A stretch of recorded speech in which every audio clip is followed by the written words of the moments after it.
Hello everyone. Sorry for being away for a while. The creator already made a post about it, but I might as well clarify it. We were all sick. Thanks to the creator. But then, again, it serves the creator right after what she did to Meg, so karma. That's one of the reasons why we were gone for a bit. The other reason was because of me personally. See, I've been having a silent row with the creator after what she did. I made a promise to Meg that I would not go off on the creator. But I'm afraid the only way for me to keep that promise is by not interacting with the creator at all. So yes. So if she emails me, I will quickly reply, but it'll just be quick replies. As for when she rings me up, well, I've just been letting it go to voicemail. So, there's that. So I believe today's story is the first Tomb Raider story that I've ever reviewed on this series. In fact, I don't think Meg's ever reviewed a Tomb Raider story either, but I could be wrong about that. Right, the story in question is called Tomb Raider: Adventures Across the Multiverse. The author is C. Monks 890. Here's the summary. Lara Croft is back in her biggest adventure yet, ending up in a quest that could decide the fate of the multiverse as we know it. But she won't be fighting this one alone, as she will find out soon enough. So, it's rated T. It's in English, it's adventure suspense, it's 20 chapters, over 18,000 words, so no, we won't be reading it aloud. 3 reviews, 7 faves, 6 follows, updated back in August of 2019, it was published in January of 2019, and it's complete. So this story, well, let's start by talking about the main components of the story. There are 3 Laras that show up in this story, 3 of them, 1 from each timeline. Tomb Raider, according to the internet, has 3 distinct timelines. So, the first Lara we get introduced to is Core Lara. That's how she's referred to in this story, Core Lara. This is the original Lara Croft. Her games spread from the 1990s to the mid-2000s. Quite a few games indeed, stretching multiple platforms. Quite interesting. The second Lara that we get introduced to is known as Survivor Lara. She is from the 3rd timeline. The 3rd timeline of games starts with the game that came out in 2013 known as Tomb Raider, and I believe there's 2 other games that followed after that. So yes. Core Lara and Survivor Lara are introduced relatively quickly. The 3rd Lara, however, not so much. The 3rd Lara is Legend Lara, and she is from the 2nd timeline. The 2nd timeline, I'd say, was relatively short. I mean, the internet was claiming that there was 3 games that went with this timeline, but that's a misnomer. Because one of the games is actually a remake of the original Tomb Raider. It's known as Tomb Raider Anniversary. And as far as I'm concerned, it's not connected to the Legend timeline at all. It's just a remake of the original. So that timeline only had 2 games. The Survivor timeline, as far as we know, has 3. And the first timeline has the most games. So, that's the 3 Laras. There are 2 antagonists in this fanfic. The first antagonist is known as Eliza Muti, and I'm not sure if I'm saying that right. He's a mercenary who has ties with the Survivor Lara, from what I gathered from the story, at the very least. And he's working underneath the main antagonist, who is known as Slizzer. Slizzer is first described to be an average bloke who looks like he works in an office building. But his true form is described, and I quote from the story itself, an orange-skinned, demonic creature with similar-coloured eyes. I'm assuming the similar-coloured eyes are to refer to his skin colour. Could you imagine if us humans had eyes that were the colour of our skin? That would be weird. That would be very weird. But I digress. Right, so I'm just going to call him the Orange Dragon Man. That's Slizzer. Other characters that are introduced in the story are Jonah. He's Survivor Lara's companion. He's in this story a lot.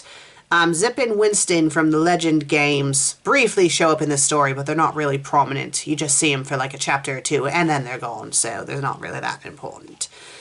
And the driving point of this story is something called a mirror of perception. There are multiples of these mirrors. There's a mirror in each universe. And I would say that these mirrors are described as ancient mirrors that are used to travel across the multiverse. The main antagonist, Slither, wants to use one of these mirrors as a means to control all of the universes, not just his current universe. He wants to take control of everything. So yes, not a nice bloke indeed. So let's get on with the basic plot.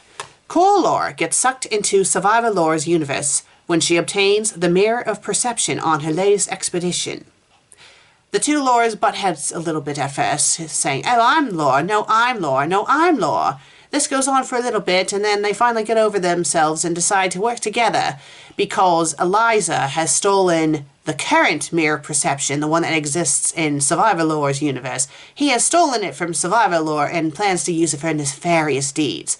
So Core Laura and Survivor Laura decide to team up to try to get the mirror back from him, not only to stop him from doing something naughty, but also to help Core Laura get back to her own universe. So the following chapters are just pretty much a back and forth between them trying to get to Eliza. And eventually they do find his secret base, and they do manage to sneak inside by pretending to be his Goonies. And for some reason people believe that they are his Goonies and not just, the two Lauras pretending to be bad guys, but I digress. So it's at this point that we're introduced to Slither and we see his final form. He turns into the orange-skinned dragon man, blasts Eliza with an energy blast, and then uses a mirror of perception to travel to the Legend universe to wreak havoc there. So, before the two Lauras and Jonah decide to follow after Slither, Eliza and Survivor Laura have a moment. They have a weird little moment where he's like, "Oh, go get him for me, kill him for me, won't you?" And she's like, oh, I will, I'm so sorry. And she gently lays his head down after he dies, and it's like, he was just trying to kill you. He was just trying to kill you throughout the entirety of this story, and you're sad that he's dying. You're sad that he's dead. Well, that's silly. That's just silly, but I don't know. I'm not really familiar with the Tomb Raider games. I mean, I have fuzzy memories of the Legend games because Meg's mom and Meg had played the first one way back then. Meg didn't play the second one, but her mom did, but I don't think it was as good according to her mother. I don't know. I don't remember too much about that. And as for the Survivor games, I mean, it looks more gritty and stuff, and Laura's a lot younger. That's all I really know. So I don't know, maybe there is a bit more of a complex story between these two. So if any people who play those games, the Survivor Laura games, if you could, just let me know what their dynamic is in the games itself, because I am curious. So right, anyway, after the touching moment with Eliza, they all go use a mirror perception to follow Slither into the Legend universe. So they come across Zip and Winston first, and after they tell Zip and Winston about their predicament, and they say that, "Oh, if you have a Laura Croft, we're going to need to use her too to fight this guy," they're like, "Oh, well, we're not so sure because our Laura has gone through a lot of traumatic stuff and is suffering from PTSD. So they do eventually have Legend Laura come down, and again, she's hesitant about helping them, but then she decides to give in and help them. And I know this is a rather droll way, but I just have to, because I can't really drag this out any longer. They have a final confrontation with Slither. He transports them to, like, this other dimension, this hellscape dimension. They keep fighting him, and eventually they overcome him and kill him, and then they use the mirrors of perception to escape because the universe that he transported them to is about to implode on itself. And that's pretty much how the story ends. And there's, like, a final chapter where it's showing how all three Lauras are doing after going back to their respective universes, and everything's all hunky-dory and fine and dandy in all three universes, and it's all happily ever after the end. Right, yes, sorry, but that's the only way I can really summarize it. There's not too much to say about this story, I'm afraid.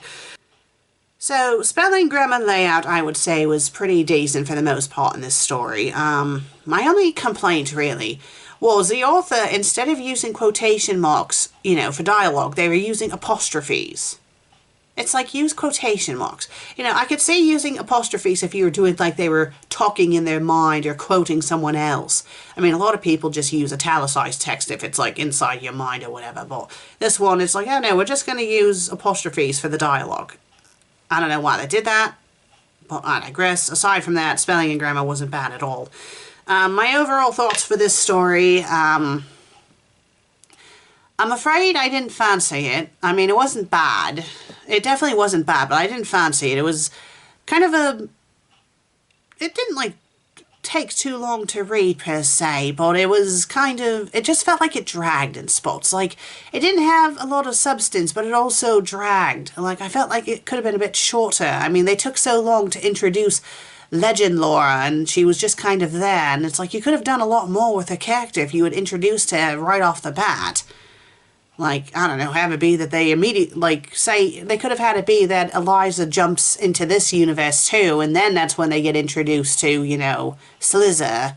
But I digress. I mean, it wasn't a bad story. It wasn't a bad story. It was, for the most part, decently written. I just felt like it could have been better. It could have been better. Now, this fellow here, Sea Monks 890, has he written anything else? Only one other story. The Prince of Persia, Kindred Blades. This one was published back in September of 2019 and was updated in May of 2020. It's also complete.